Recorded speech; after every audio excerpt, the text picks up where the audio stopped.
Good day, everybody. Thanks for joining us live on the Connect for Climate Facebook page. We're here at the GEF Assembly in Viet Nam. Join the discussion online with hashtag GEFLive.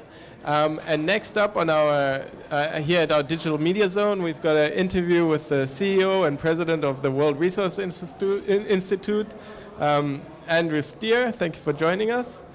And we've got a great pleasure to have Jeff Lean, well-known and exceptionally recognized environmental journalist who's been in the business for over 50 years. Right over to you, Jeff. Thank you for joining us. I feel every week of it.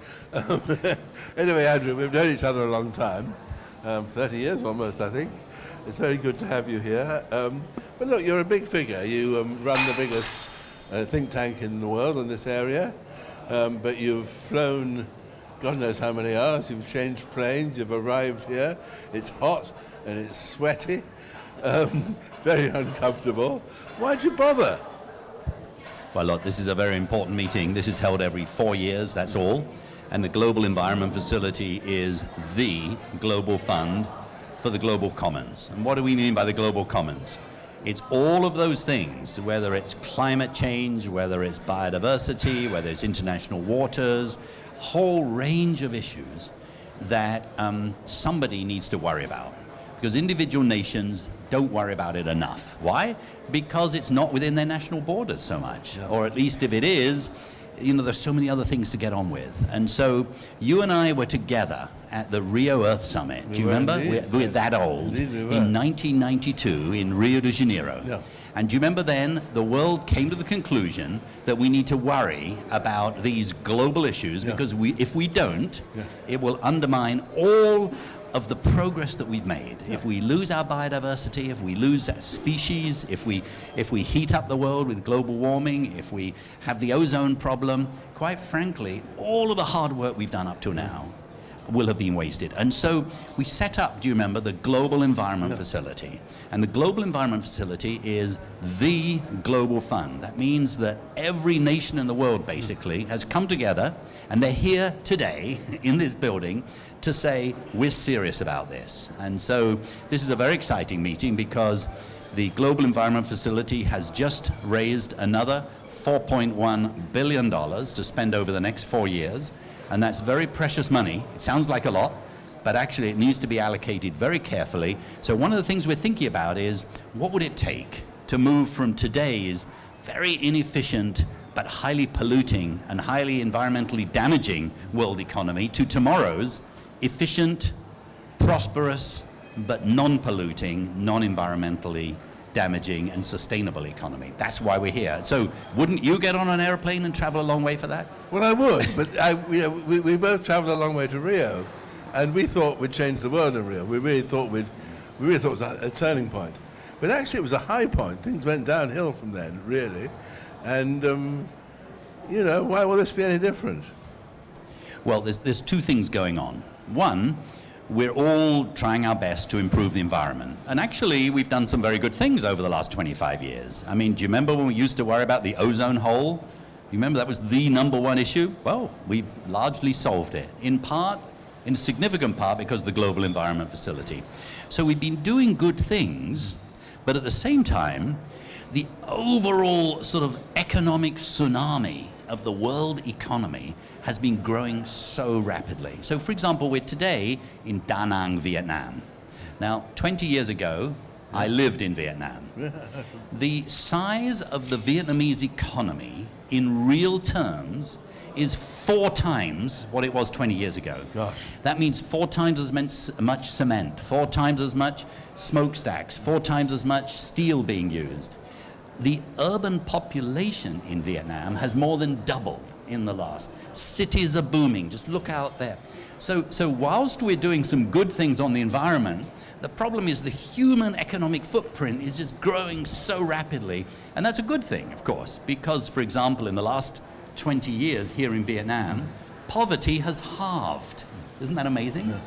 Education has improved, health has improved, people are living longer, they're living richer lives. But the price for that is a lot more carbon pollution, a lot more pollution in general, a lot more extraction from the ocean, and so on. And so we've got these two things going on. We're trying harder and harder, but the task is getting harder and harder, and we're falling further and further behind. And that's why the theme of this event here, where all the countries in the world are present, the theme is, how do we move from good projects, individual projects here and here and here, to what we call systemic change? How do we get system-wide changes across the entire world economy? So how do we do that? With great difficulty. So the good news is that we know that we can do things very differently. So for example, take our cities.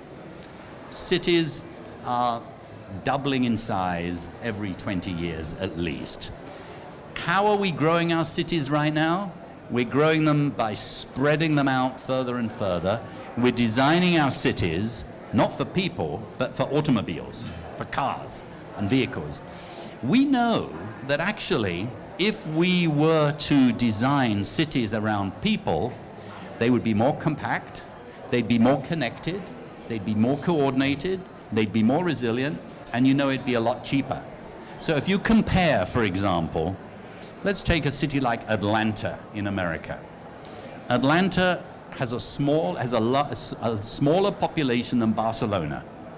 Barcelona emits only 1/10 of the carbon than does Atlanta. Why? Because Barcelona is compact and Atlanta is spread out like a pancake, and Barcelona is more efficient economically because people are closer and they play much better soccer. so why not? Correct. Wouldn't you rather live in Barcelona? Very much so.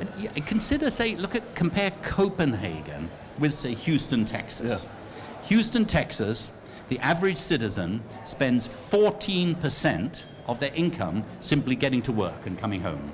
Copenhagen, they spend 4% of their income.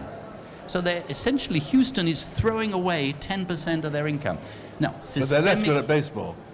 Oh, that's true. So here's the point. You can actually move to more efficient cities. You can have less polluting cities. That's what systemic change is about. And that's why the Global Environment Facility is saying we're going to aim at cities.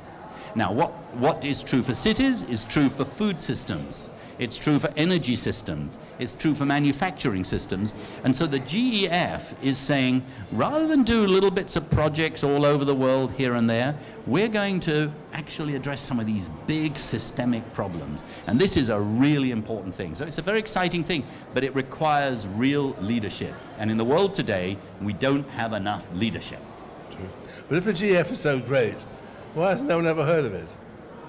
Well, they are hearing it now because you and I are talking about it. But you know, being famous is not the hallmark of being successful.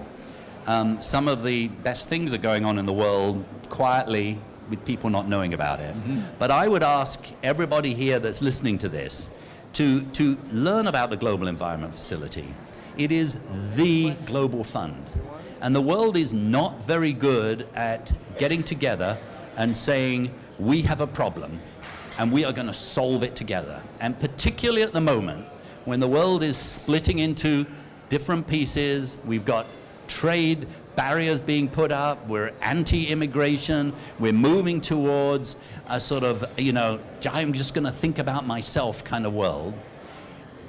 The Global Environment Facility is one of the best examples in the world of nations and people coming together saying we have a global problem and we are going to solve it together. So all the young people in the world ought to be saying, thank you, we want to be part of this, we want to support it, we want to learn about it, and we want to study so that we can be part of this great revolution that's going to go on in the coming years. And one of the great things, I suppose, is because, to be blunt about it, there's money involved.